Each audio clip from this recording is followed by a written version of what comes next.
Students, how are you? Hope all of you are fine and safe at your home. Students, today we will do the lesson number 6 from our supplementary reader snapshot of class 11, and the name of the lesson is The Ghat of the Only World, which is written by Amitabh Ghosh.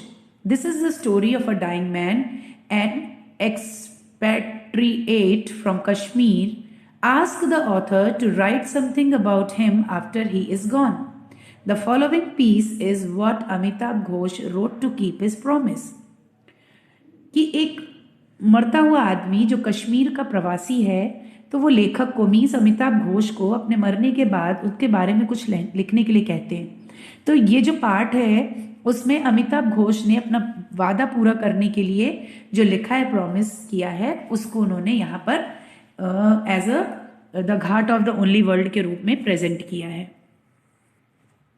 Here students, the story starts with, so today I will give you the Hindi translation of that story because reading we have completed in our classroom. Means ये first time जब आगा शाहिद अली ने अपनी पहली जो मुलाकात थी वो 25 अप्रैल 2001 को अपनी मौत के बारे में उन्होंने उनसे कही थी। तो ये जो बातचीत थी वो रेगुलर जो होती है उसी से शुरू हुई थी। तो उसमें इन्होंने उनको याद दिलाने के लिए फ़ोन किया था ऑथर ने कि उन्हें दोपहर में फूड के लिए इनवाइट किया था उनके एक फ्रेंड ने, तो उनको आपको लेने के लिए मैं वहाँ आऊँगा आपके अपार्टमेंट में। तो कुछ 14 मंथ हुए थे जब इनको पता चला था कि इनको कैंसर है, मीन्स आगा शाहिद को। उसके बाद भी वो जो थे वो अपने पैरों पर खड़े हुए थे और वो पूरी तरह से हैप्पी रहते थे। कभी कभी जो था तो वो अपने उनका जो मेमोरी था वो थोड़ा सा कम हो गया था, लैप्स हो गई थी मेमोरी उनकी। तो उसके बस उनको वो हमेशा उनकी सगाई की जो एंगेजमेंट की जो बुक थी उसको वो देखते हुए दिखाई दे रहे थे। उसमें उन्होंने एक छोटा सा पॉज लेकर कहा कि मुझे कुछ दिखाई नहीं दे रहा है। उसके बाद उन्होंने एक पॉज लिया और कहा कि हो सकता है इसका मतलब ये नहीं है कि मैं मर रहा हूँ। तो अब जो शाहिद हैं उनकी पिछले हफ्ते कई हफ्तों से उनकी बहुत सारी बातें थी, लेकिन कभी भी उन्होंने अपनी डेथ के बारे में कोई बात जो थी वो नहीं कही थी।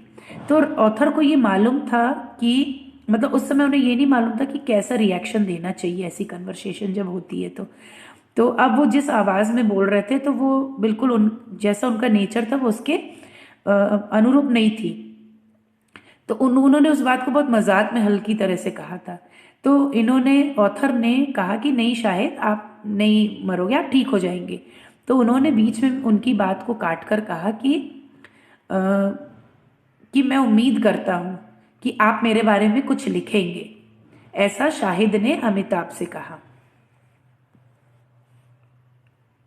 ऐसा सुनकर जो ऑथर थे वो हैरान हो गए, चुप हो गए और एक लंबा सा, क्योंकि इससे पहले इस ऐसे अवसरों पर क्या कहना चाहिए था उन्होंने अपने आप को ऐसा नहीं वो था, तो थोड़ी चुप हो गए। उसके बाद उन्होंने बोला, उनको समझाया कि शायद आप ठीक हो जाएंगे, इसके लिए आपको मजबूत रहना पड़ेगा। तो अपने स्टडी रूम, जो उनका स्टडी रूम था ऑथर का, वहाँ से खिड़की से खड़े होके वो उस इमारत को देखते थे कि जहाँ पर कुछ 8 ब्लॉक दूर जो थे वो कुछ महीने पहले वहाँ रहने आए थे। वो मैनहट्टन कुछ मील की दूरी पर रहा करते थे।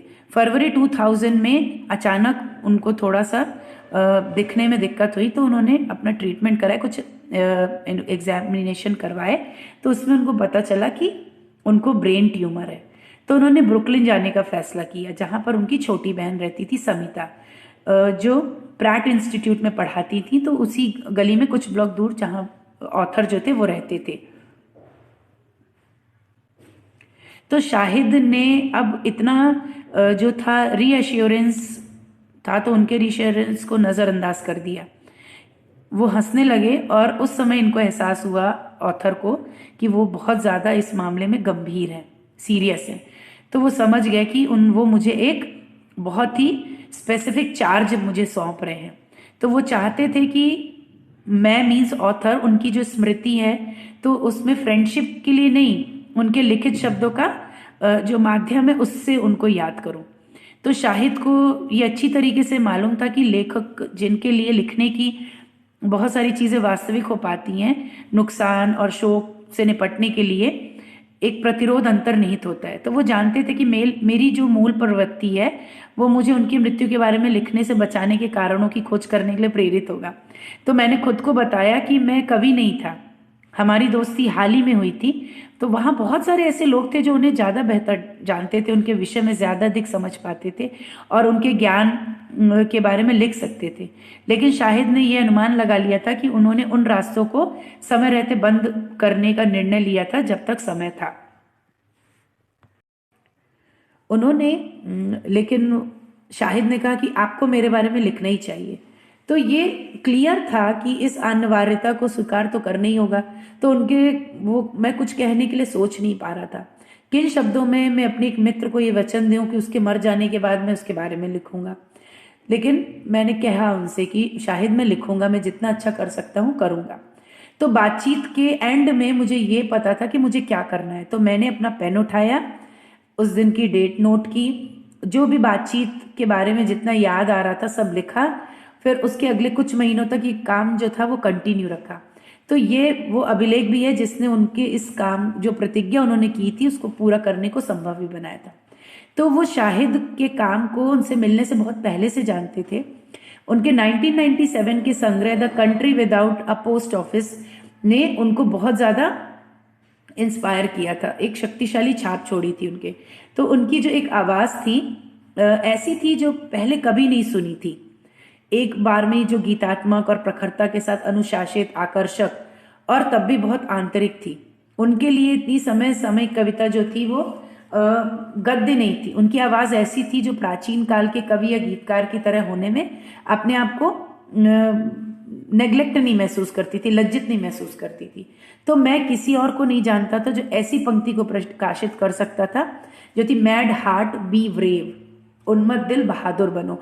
तो इस तरह से जो ऑथर थे अमिताभ घोष, उन्होंने शाहिद के बारे में लिखना स्टार्ट किया था और वो बीच बीच में अपनी उन यादों को भी डाल रहे थे जो उनकी मुलाकात के टाइम पर उन्होंने उन्हें कैसे जाना, किस तरह से उनकी मुलाकात हुई, इन सबको उन्होंने इस चैप्टर में एक्सप्लेन किया है। So students, that is for today. So in next video we continue the chapter.